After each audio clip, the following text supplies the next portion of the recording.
એની અંદર આ ભાઈનો વિડીયો ખૂબ જ વાયરલ થઈ ગયો છે, જે રાજુભાઈ કરપડા વિશે બોલી રહ્યા છે, જે એવું કહી રહ્યા છે કે છત્રીનો દીકરો જ ન કહેવાય, ખેડૂતનો લાભ લઈને ખેડૂતની ઉપર તે બંદૂક ફોડીને અત્યારે ખેડૂત વિશે નથી કહેતા.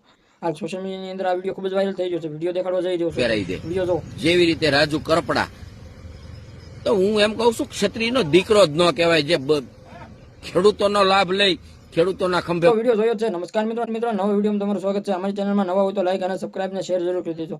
અને તમને બધા લોકોને ખબર છે કે રાજુભાઈ કરપડા જેતુના ભાજપમાં ગયા છે એ પછી તો ખેડૂત વિશે કંઈ બોલતા નથી, એનું વિશે કંઈ બોલતા નથી કોઈ દે તમે સોશિયલ મીડિયાની અંદર જોયા પણ નહીં હોય કે રાજુભાઈ કરપડા આ માટે કંઈ બોલ્યા. તમને બધા લોકોને ખબર છે કે સુરેન્દ્રનગરમાં જે કોઠા ગામમાં અત્યારે ખેડૂત સાથે થઈ રહ્યું છે, જે 3 ટાવરો નાખી દીધા છે અને ખેડૂતો જે આંદોલન કરી રહ્યા છે એ ખેતરમાં 2 થી 3 દિવસ લગીને ખાતી નથી અને પીતા નથી.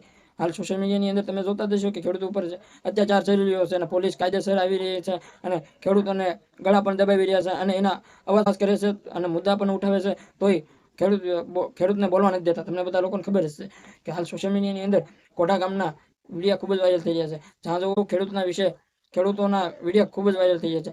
જ્યાં હમણાં તમે જોયું છે કે ડીઝલ પેટ્રોલ નહોતું મળતું, એ પછી બાદ તમને બધા આ વિડીયો આવ્યા હતા કે જ્યાં મોંઘવારી વધી ગઈ છે, ખાતર બિયારણ છે, જ્યાં અત્યારે મોંઘવારી વધી ગઈ છે. ખેડૂતો એવું કહી રહ્યા છે કે અમારી વાવવાની સિઝન આવે છે અને બધું મોંઘું થતું જાય છે, અમારે કેમ લેવું છે, અમારે જે લેવાનું હોય એવડી પણ નહીં ન શકીએ અમે, કેમ કે અમારે નુકસાની પણ આવી હોય, એવું કહી રહ્યા છે ખેડૂતો.